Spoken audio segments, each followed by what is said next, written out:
Hi everyone, I'm Aneesa. And I'm Tahir. Welcome to our channel, Offbeat Life. We'd love it if you'd stay and subscribe and also follow us on Instagram and Facebook. Today we're going to be sharing with you 5 tips on how to start your fitness journey.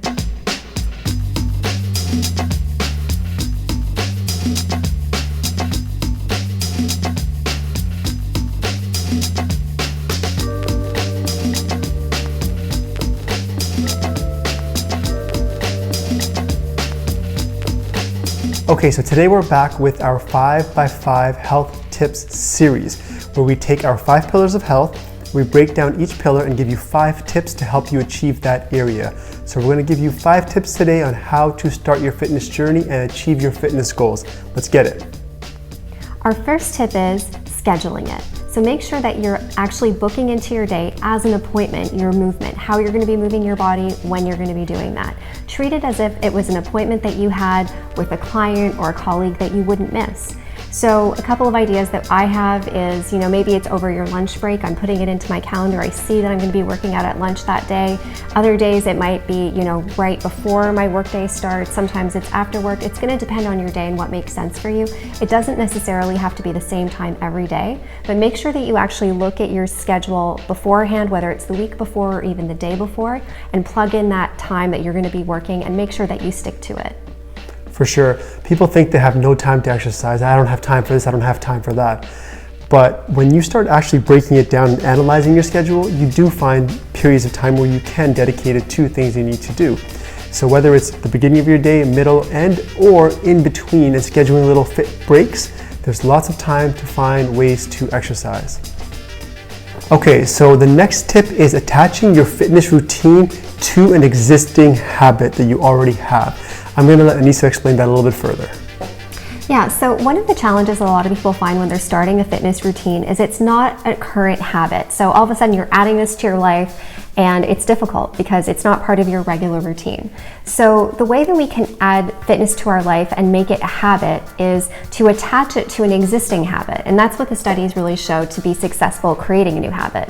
So for instance, every day, most of us are brushing our teeth, we're having a shower, some of us might be making coffee. So pick one of those existing habits, things that you're not going to miss throughout your day, and add fitness to it. So attach that fitness routine to that.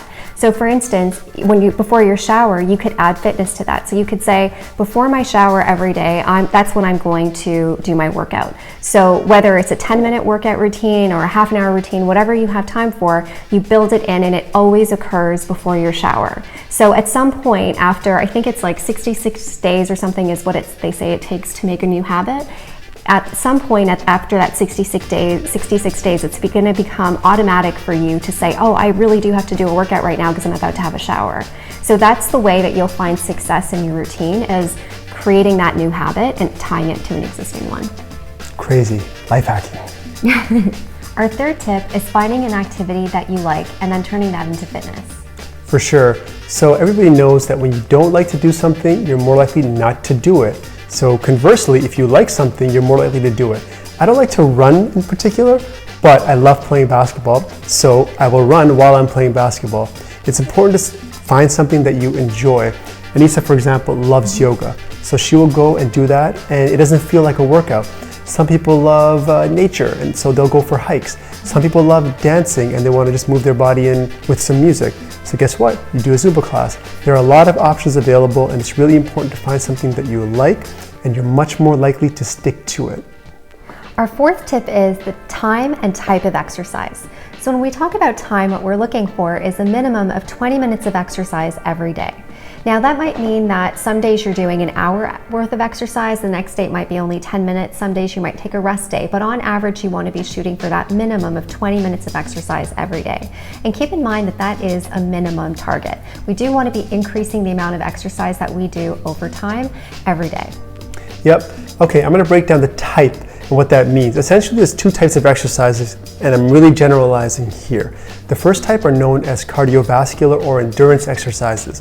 What that basically means are exercises that are prolonged. They raise your heart rate over a long period of time, and they're continuous. So think of things like jogging, running, biking, swimming, playing sports like basketball or soccer. You're moving continuously, and this targets your cardiovascular system, and that includes your heart, your lungs, and your blood vessels. These type of exercises are great for reducing diseases such as heart disease, hypertension, blood pressure. Fantastic way to get fit. Now, the other type of exercise are known as muscular strength and endurance training, also known as resistance or weight-bearing exercises. These are also super important, and they work a completely different system. This is working your muscles and your bones. It's straining them by putting load or resistance on them. And that helps to prevent diseases like muscle atrophy, which is the wasting away of muscle as you get older, and also osteoporosis, which is the breakdown of your bones, which can later on lead to fractures. And these are specific especially to women. So weight-bearing exercises are a great way to do that, and there's a lot of ways to do weight-bearing exercises. You can get in the gym and lift weights, you can use resistance bands, you can do yoga, you can do body weight exercises, so many different ways, super essential for your physical fitness. Okay, the fifth and final tip is building a community around your fitness goals.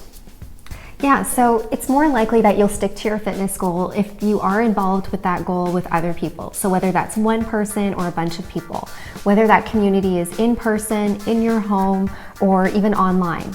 But making sure that you engage in that community. So for instance, for myself, I really find it helpful to be, back when we were allowed to pre-COVID, going to a yoga studio, doing regular classes, having a group of people that were doing those classes with me and feeling that relationship and accountability that we were seeing each other, we were supporting each other. So it's more likely that you're going to stick to your goal if you have that support around and if you engage with that community. But that community can also be found, whether in your home, if you've got a partner that's working out with you, whether it's a friend that you are, tracking each other and paying attention to each other online. Maybe you're using Strava or Nike Run Club, things like that. So you are engaging with that community in different ways. For sure. You can compete against other people, right? There's a motivational aspect there. For me, it was social, right? So meeting up with my friends to play basketball, there's a social aspect to it too. We commit to a time, we show up. So when a community is involved, you're much more likely to stick to something and also enjoy it and go further with it. Okay, so that was our 5 tips to help you start your fitness journey. We hope these tips help you.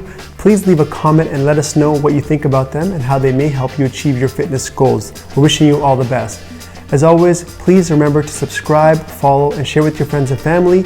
Thank you for joining us. We can't wait to see you next time on Offbeat Life. See ya. Bye.